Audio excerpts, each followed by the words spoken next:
প্রিয় দর্শক সবাইকে স্বাগত জানাচ্ছি এনটিভি নিয়মিত স্বাস্থ্য বিষয়ক আয়োজন স্বাস্থ্য প্রতিদিন অনুষ্ঠানে। আপনাদের সাথে আছি আমি ডাক্তার সামিউর আওয়াল স্বাক্ষর। প্রতিদিনের মতো আজও আমরা একটি গুরুত্বপূর্ণ বিষয় নিয়ে কথা বলবো। আজ আমাদের আলোচনার বিষয় ডায়াবেটিসের জটিলতা। এই গুরুত্বপূর্ণ বিষয়টি নিয়ে আলোচনা করবার জন্য আজ আমাদের সাথে স্টুডিওতে রয়েছেন একজন বিশেষজ্ঞ চিকিৎসক। চলুন দর্শক, অনুষ্ঠানের শুরুতেই পরিচিত হয়ে আসি আমাদের আজকের অতিথির সাথে। ডাক্তার শামীম আল মামুন 1979 সালের জানুয়ারি মাসে টাঙ্গাইল জেলায় জন্মগ্রহণ করেন। তিনি 2004 সালে বগুড়া মেডিকেল কলেজ থেকে MBBS ডিগ্রি অর্জন করেন। এরপর তিনি চিকিৎসা বিজ্ঞানে উচ্চতর এমফিল ডিগ্রি লাভ করেন। বর্তমানে তিনি ঢাকা মেডিকেল কলেজ ও হাসপাতালের নিউক্লিয়ার মেডিসিন বিভাগের বিভাগীয় প্রধান হিসেবে কর্মরত। আপনাকে স্বাগত জানাচ্ছি আমাদের আজকের এই আয়োজনে।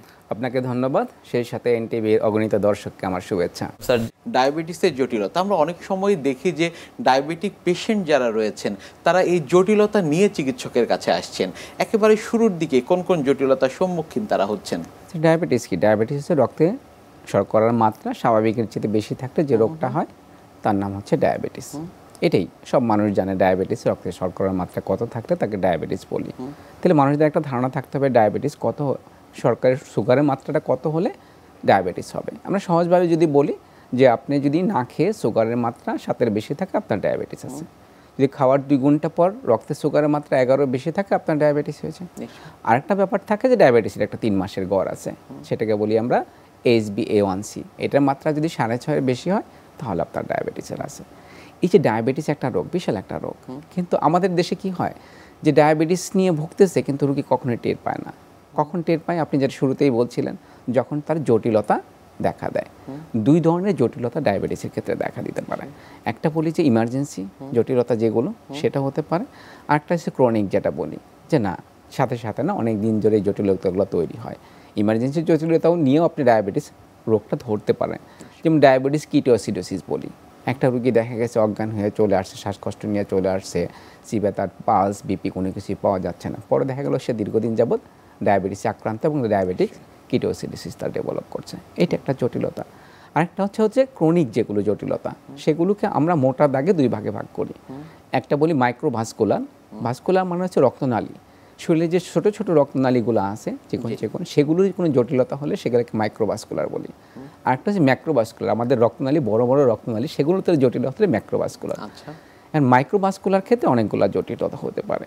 একটা বলি আমরা ডায়াবেটিক নিউরোপ্যাথি, একটা বলি আমরা ডায়াবেটিক নেপ্রোপ্যাথি, একটা বলি আমরা ডায়াবেটিক রেটিনোপ্যাথি। তাহলে কোন কোন জায়গায় চলে গেলাম?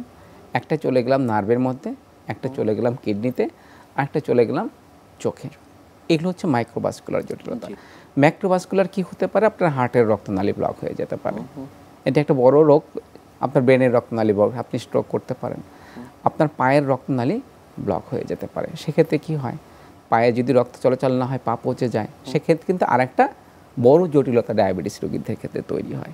আপনার শরীরে পায়ে কোনো ঘা হলে সেটা শুকায় না, তো ডায়াবেটিক ফুট আলসার, এটাও এক ধরনের জটিলতা। একেবারে প্রাথমিক পর্যায়ে কিভাবে রোগীরা চিকিৎসকের কাছে আসবেন, কি কি লক্ষণ উপসর্গ দেখে চিকিৎসকের শরণাপন্ন হবেন? রোগীগুলো অহরহ আমাদের কাছে আসে, সব মানুষই বলেছেন জটিলতা নিয়ে আসে। আপনি বলতেছিলেন একটা পেশেন্টের, দেখেন আমি যদি নিউরোপ্যাথির কথা চিন্তা করি, একটা পেশেন্ট খুব দুর্বল নিয়ে আসে, হাত পা ঝিমঝিম করে, তার হাত পায়ে প্রচণ্ড ব্যথা হয়, দেখা যায় হাঁটতে গেলে সে ঠিক মতো হাঁটতে পারে না, দুর্বল লাগে।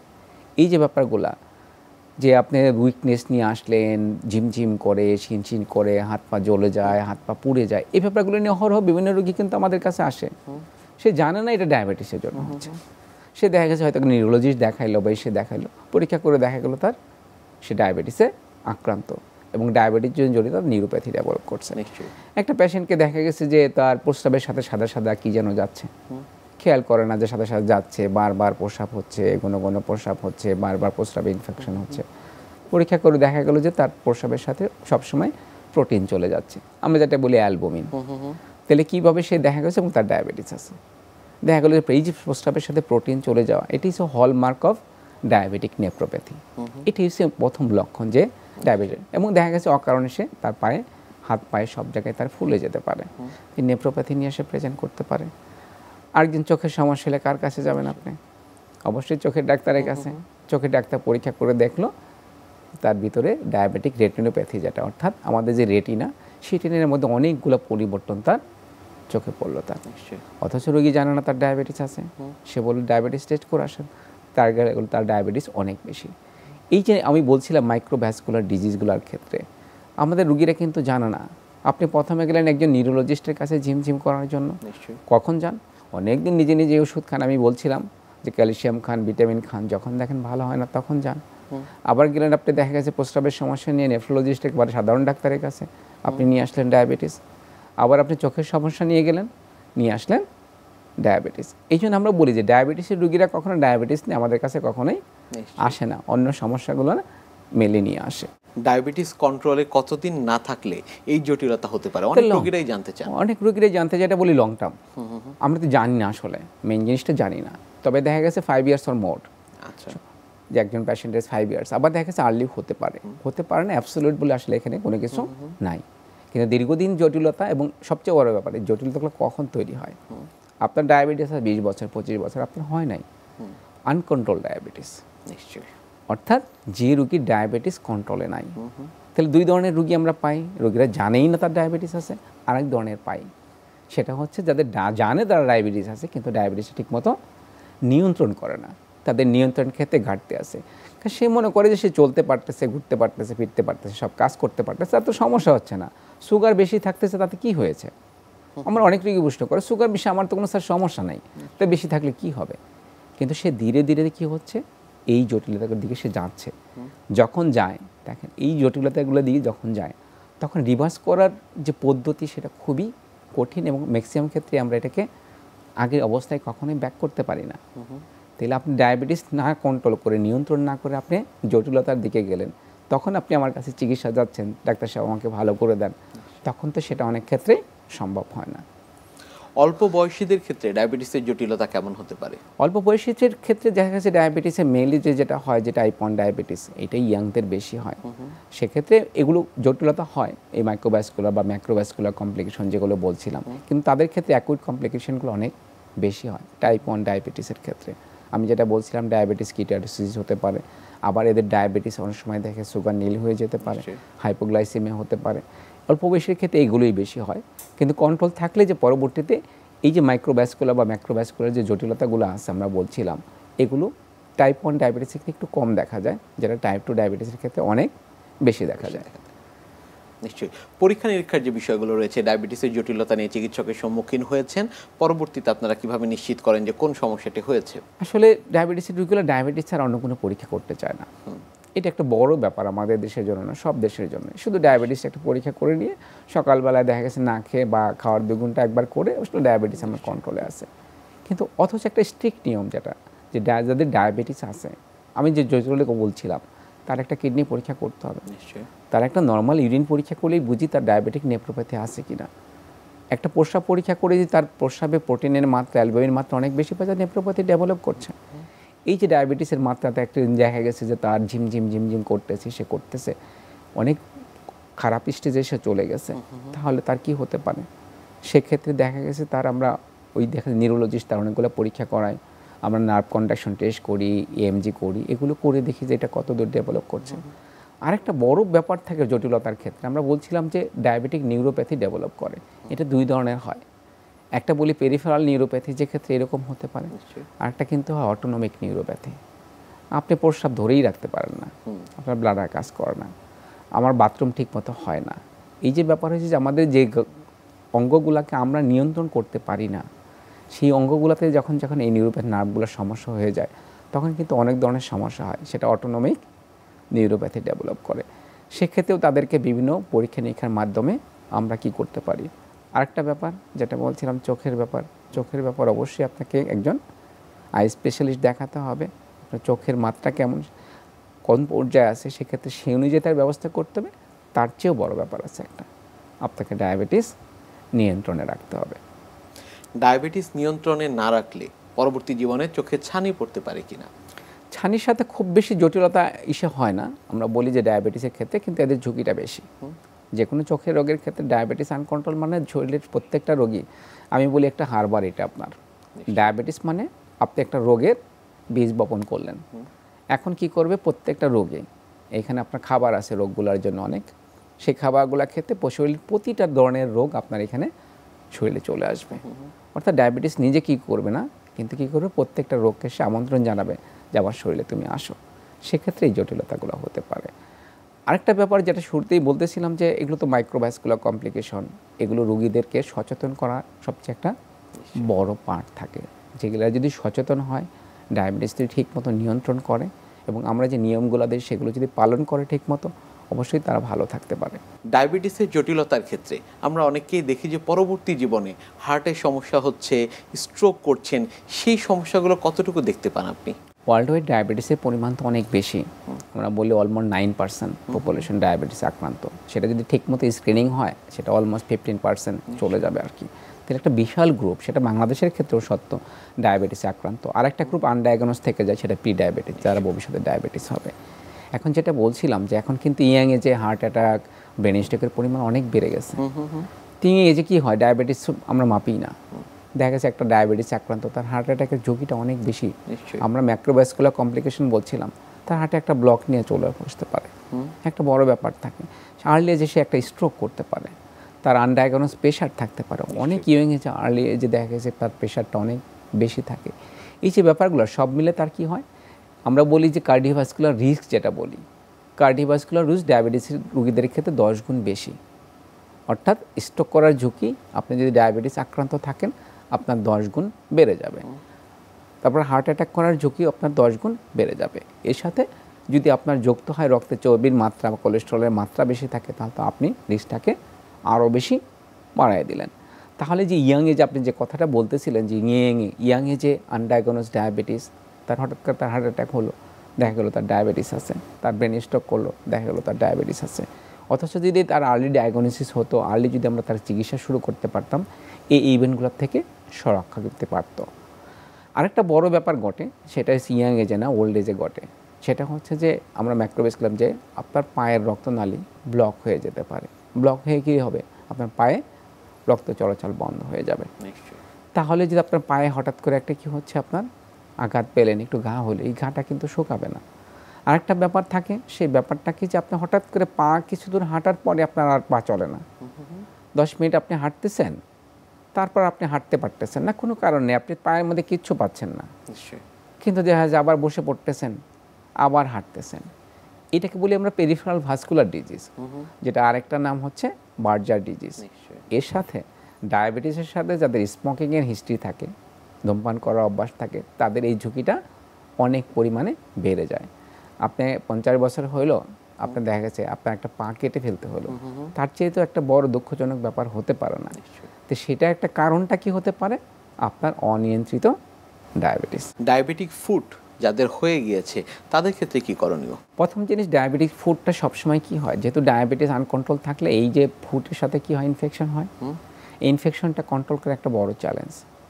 দুইটা কারণে যেটা হয়, এক হচ্ছে ডায়াবেটিস আপনাকে নিয়ন্ত্রণ করতে হবে, সাথে সাথে দেখতে হবে যে আপনার এই যে পায়ের যে রক্তনালীগুলো, এগুলো কেমন আছে, এগুলো প্যাটার্ন কেমন, সেগুলো একটু আপনাকে দেখতে হবে। দেখা যায় পায়ে কোনো রক্তনালী বন্ধ থাকে, সেটার চিকিৎসা আপনাকে করতে হবে। দুই হচ্ছে আপনার ডায়াবেটিস নিয়ন্ত্রণ থেকে প্রপার। আরেকটা বড় ব্যাপার থাকে, যারা ডায়াবেটিস আক্রান্ত তাদের পায়ের যত্ন বলে একটা বিশাল ব্যাপার থাকে। আপনার পায়ের যত্ন নিতে হবে। এই পায়ের যত্নটা আমরা কিভাবে নেই, আমরা যত আঘাত পাই, আপনি এমনভাবে চলবেন যাতে আপনি পায়ে আঘাতটা না পান, প্রথম জিনিস। দ্বিতীয় জিনিস, দেখেন অহরহ রোড ট্রাফিক অ্যাক্সিডেন্ট, বিভিন্ন ধরনের দুর্ঘটনা কিন্তু ঘটতেছে। এদের কি হয়, এই পায়ে ঘা হলে ওই রোগীটার যদি দেখা গেছে তার যদি ডায়াবেটিস থাকে, তো এই ঘা শুকাবে না, সেখান থেকে তার আলসার ডেভেলপ করবে। তাহলে কি এই রোগীগুলোর ডায়াবেটিস একদম সুন্দরভাবে নিয়ন্ত্রণ করতে হবে, এবং যখনই সে তারা এই অ্যাক্সিডেন্টটা ঘটবে তখন থেকে একটা প্রপার চিকিৎসাটা শুরু করতে হবে। তা না হলে অধিকাংশ ক্ষেত্রে দেখবেন যে আপনি যদি বারডেমে যান, অন্য কোথাও যান, শত শত মানুষের পা কেটে ফেলা হচ্ছে। অর্থাৎ এমন একটা পর্যায়ে সে চলে গেছে যে পর্যায় থেকে আসলে ওই পাটা রক্ষা করার কোনো উপায় তার কাছে নাই। তখন একমাত্র উপায় থাকে তা পাটা কেটে ফেলা। ডায়াবেটিসের জটিলতার এই বিষয়গুলো নিয়ে আপনার কাছ থেকে আমরা আরও শুনবো, তবে তার আগে আমাদের এই অনুষ্ঠানের একটি নিয়মিত সেগমেন্ট হচ্ছে বিভিন্ন খাদ্যের পুষ্টি গুণাগুণ সম্পর্কে আমাদের দর্শকদের জানিয়ে দেয়া। প্রিয় দর্শক, দেখছেন স্বাস্থ্য প্রতিদিন। কথা হচ্ছিল খুব গুরুত্বপূর্ণ একটি বিষয়, ডায়াবেটিসের জটিলতা নিয়ে। অনুষ্ঠানের পর্যায়ে দেখে নেব বিভিন্ন খাদ্যের পুষ্টি গুণাগুণ সম্পর্কে আমাদের পুষ্টিবিদের কাছ থেকে। সবসময় বলাই হয়ে থাকে আপনি আপনার শরীরের ইন্টারনাল অঙ্গ প্রত্যঙ্গ যেগুলো আছে সেগুলো যদি ভালো রাখতে চান তাহলে অবশ্যই আপনাকে একটি হেলদি ডায়েটারি গাইডলাইন মেনে চলতে হবে। এক একটি অঙ্গকে ভালো রাখার জন্য বেশ কিছু খাবারের বা ডায়েটারি মডিফিকেশন আমরা বলে থাকি। তো সেই ক্ষেত্রে কোলন ভালো রাখার জন্য সবার প্রথমে যদি বলতে হয়, প্রচুর পরিমাণে পানি এবং পানি সমৃদ্ধ ফলমূল শাকসবজি গ্রহণ করতে হবে। কেননা কোলন ভালো রাখার জন্য পানি বা জলীয় খাবারের কিন্তু কোনো বিকল্প নেই। সেই জন্য প্রতিদিন 8 থেকে 10 গ্লাস পানি পান করতে হবে। বিভিন্ন ধরনের ফলমূল শাকসবজি, বিশেষ করে সিজনাল ফলমূল শাকসবজি যেগুলো আছে সেগুলোতে কিন্তু পানির পরিমাণ খুব ভালো পরিমাণে থাকে। সেটি শীতকাল হোক বা গ্রীষ্মকাল, যখনই হোক না কেন আপনি চেষ্টা করবেন পানি সমৃদ্ধ ফলমূল শাকসবজি রাখার জন্য। প্রতিদিন যদি একটি করে কচি ডাবের পানি পান করতে পারেন, সেটিও কিন্তু আপনার শরীরে পানির চাহিদা পূরণ করার ক্ষেত্রে গুরুত্বপূর্ণ ভূমিকা পালন করবে। এর পরবর্তীতে বলবো যে সবসময় আসলে প্রচুর পরিমাণে পানি জাতীয় খাবার গ্রহণ করার পাশাপাশি আপনার খাদ্য তালিকায় ফলমূল শাকসবজি থেকে যেমন আপনি পানি পেয়ে যাচ্ছেন, পাশাপাশি আপনার কোলন ভালো রাখার জন্য অন্যান্য পুষ্টি উপাদানের চাহিদা পূরণ করতেও কিন্তু এটি সাহায্য করে থাকে। সেজন্য কোলনকে ভালো রাখতে হলে আপনাকে অবশ্যই কি করতে হবে, প্রচুর পরিমাণে ফলমূল শাকসবজি বা এই জাতীয় খাবার থেকে তৈরি করা বিভিন্ন খাবার অপশনগুলো রাখতে হবে। সকালে ব্রেকফাস্টে অবশ্যই একটি সবজির আইটেম রাখার চেষ্টা করবেন। মধ্য সকালে যখন খাবার গ্রহণ করবেন তখন একটি মিষ্টি ফল রাখলেন, আবার দুপুরে খাবারে শাকের একটি আইটেম রাখলেন, সবজির একটি আইটেম রাখলেন, বিকেলবেলায় যে কোনো একটি ফল বা টক ফল আপনি গ্রহণ করে ফেলতে পারেন। রাতের খাবার হিসেবেও রাতের খাবারের সাথে আপনি রাখার চেষ্টা করবেন যে কোনো সবজির একটি আইটেম। তাহলে দেখা যাবে যে আপনার কোলন হেলদি রাখতে সেটি সাহায্য করবে। কোন খাবারগুলো এড়িয়ে চলতে হবে, অতিরিক্ত প্রসেসড ফুড বা প্রক্রিয়াজাতকৃত খাবার যেগুলো আছে, যেমন আমরা সবসময় বলে থাকি যে রিফাইন আটা যেগুলো আছে সেগুলো এড়িয়ে চলতে হবে।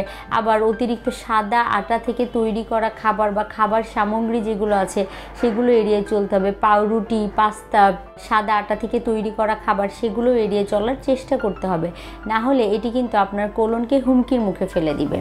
অতিরিক্ত চা কফি পান করার অভ্যাস অনেকের ক্ষেত্রেই থাকে, তো তাদের ক্ষেত্রে আমি বলবো যদি আপনি আপনার কোলনকে ভালো রাখতে চান তাহলে কিছুটা হলেও লিমিটেড করে দিতে হবে অতিরিক্ত চা কফি পান করাকে। তার পরবর্তীতে লাল মাংস আমাদের দেহের বিভিন্ন ধরনের পুষ্টি উপাদানের ঘাটতি পূরণ করতে সাহায্য করে, কিন্তু এই লাল মাংস অতিরিক্ত গ্রহণ করলে বিভিন্ন গবেষণায় উঠে এসেছে যে সেটি কিন্তু আপনার কোলনকে হুমকির সম্মুখীন করে দেয় বা কোলনের বিভিন্ন রোগের আশঙ্কাকে বাড়িয়ে দেয়। সেজন্য অবশ্যই আপনি যদি আপনার কোলনকে ভালো রাখতে চান আপনাকে এই লাল মাংসের অতিরিক্ত গ্রহণ এড়িয়ে চলতে হবে। চেষ্টা করবেন মাসে 1 থেকে 2 বার এই লাল মাংস গ্রহণ করার জন্য। আর অতিরিক্ত তেল মশলা জাতীয় খাবার এড়িয়ে চলতে হবে, বাহিরে ডুবো তেলে ভাজা খাবার আর সিম্পল সুগার বা যেগুলো আছে দেখা যায় সফট ড্রিঙ্কস, কোল্ড ড্রিঙ্কস বা পেস্ট্রি, কেক, পাউরুটি এগুলো খেতে আমরা অনেকেই পছন্দ করি, এগুলোও কিন্তু এড়িয়ে চলতে হবে। কেননা এই সিম্পল সুগার যেগুলো আছে সেগুলো কোলনের রোগের ঝুঁকিকে বাড়িয়ে দিয়ে থাকে। সেজন্য আপনাকে অবশ্যই আমি যেটি মেনশন করে দিলাম যেই খাবারগুলোর কথা, সেই খাবারগুলোকে অবশ্যই গাইডলাইন হিসাবে মেনে নিয়ে সেই অনুযায়ী চলতে হবে। তাহলে কিন্তু খুব সহজেই আপনি আপনার কোলনকে ভালো রাখতে পারবেন। শুধু কোলন না, আপনি আপনার দেহের অন্যান্য অঙ্গ প্রত্যঙ্গকে ভালো রাখতে চাইলেও এই টিপসগুলো কিন্তু মেনে চলতে পারেন। তাহলে দেখা যাবে কোলনের পাশাপাশি দেহের ইন্টারনাল বিভিন্ন অর্গান ভালো রাখতে এগুলো সাহায্য করবে। ডায়াবেটিস এই রোগটি যাদের কোনোভাবেই কন্ট্রোলে থাকছে না তাদের ক্ষেত্রে কি করণীয়? ডায়াবেটিস কন্ট্রোলে থাকবে না এই কথাটা আসলে একজন চিকিৎসক হিসেবে আমি বিশ্বাস করি না। নিশ্চয়ই আমার চিকিৎসক হিসেবে ডায়াবেটিস নিয়ন্ত্রণ করতে হবে। সেই নিয়ন্ত্রণের ক্ষেত্রে যাদের ক্ষেত্রে অনেক বেশি ফ্লাকচুয়েট করে, ওঠানামা করে, যাদের নিয়ন্ত্রণ থাকে না তাদেরকে চিকিৎসকের পরামর্শ গ্রহণ করতে হবে। আর একটা বড় ব্যাপার থাকে আমাদের যে 2টা ব্যাপার দিয়ে শুধু ওষুধ দিয়ে এই ধরনের রোগীদেরকে ডায়াবেটিস কখনোই নিয়ন্ত্রণ করা থাকে না। আমাদের অধিকাংশ ক্ষেত্রে ওষুধ নেওয়ার একটা মাত্রা আছে, আর আমাদের লাইফস্টাইল যেটা বলি আমাদের জীবনযাত্রার স্টাইল আছে একটা, আপনাকে প্রতিদিন হাঁটতে হবে, এক্সারসাইজ করতে হবে, খাদ্যাভ্যাসটা পরিবর্তন করতে হবে, আপনি কিভাবে খাচ্ছেন সেটা। ওষুধের বিভিন্ন ধরনের মাত্রা থাকে আসলে। আমি যে কথাটা বলি যে একটা মানুষের 24 ঘন্টায় ডায়াবেটিসটা নিয়ন্ত্রণে থাকতে হবে। আমাদের রোগীরা সচরাচর কি করে, সকালে খাওয়ার 2 ঘন্টা পর একবার ডায়াবেটিস মাপে, আর সারাদিন কিন্তু ডায়াবেটিস তারা মাপে না। কিন্তু একটা রোগীর দুপুরের পরে সুগারের মাত্রা অনেক বেশি থাকতে পারে, রাতে তার সুগারের মাত্রা অনেক বেশি থাকতে পারে, সেই রোগীগুলো জানেও না তার রাতে সুগারের মাত্রা বেশি থাকে, তো তার ডায়াবেটিস কখনোই নিয়ন্ত্রণ হবে না। তখন সেই অনুযায়ী আপনাকে খাদ্যাভ্যাস চেঞ্জ করতে হবে, সেই অনুযায়ী ওষুধের আপনি কখন দেবেন ওষুধটা সেটাও আপনাকে পরিবর্তন করতে হবে, তখনই সে তারা নিয়ন্ত্রণে থাকবে। আদারওয়াইজ তাদের নিয়ন্ত্রণ করা কোনো উপায় নাই। স্যার অনেক ধন্যবাদ আপনাকে আমাদের আজকের এই অনুষ্ঠানে আসবার জন্য। আপনাকেও ধন্যবাদ, সেই সাথে এনটিভির অগণিত দর্শককে আমার আবার শুভেচ্ছা। বিশ্বের যে কোনো প্রান্ত থেকে যে কোনো সময় আপনাদের পছন্দের অনুষ্ঠান স্বাস্থ্য প্রতিদিন দেখতে ভিজিট করুন আমাদের পূর্ণাঙ্গ ওয়েব পোর্টাল www.ntvbd.com এ। এছাড়া এনটিভি সব জনপ্রিয় অনুষ্ঠান ও খবরের আপডেট পেতে ভিজিট করুন আমাদের ইউটিউব চ্যানেল ও ভেরিফাইড ফেসবুক পেজে। আজ এখানেই শেষ করছি, আগামীতে আবারও দেখা হবে। সে পর্যন্ত আপনারা সবাই ভালো থাকুন, সুস্থ থাকুন, এনটিভির সাথেই থাকুন। আল্লাহ হাফেজ।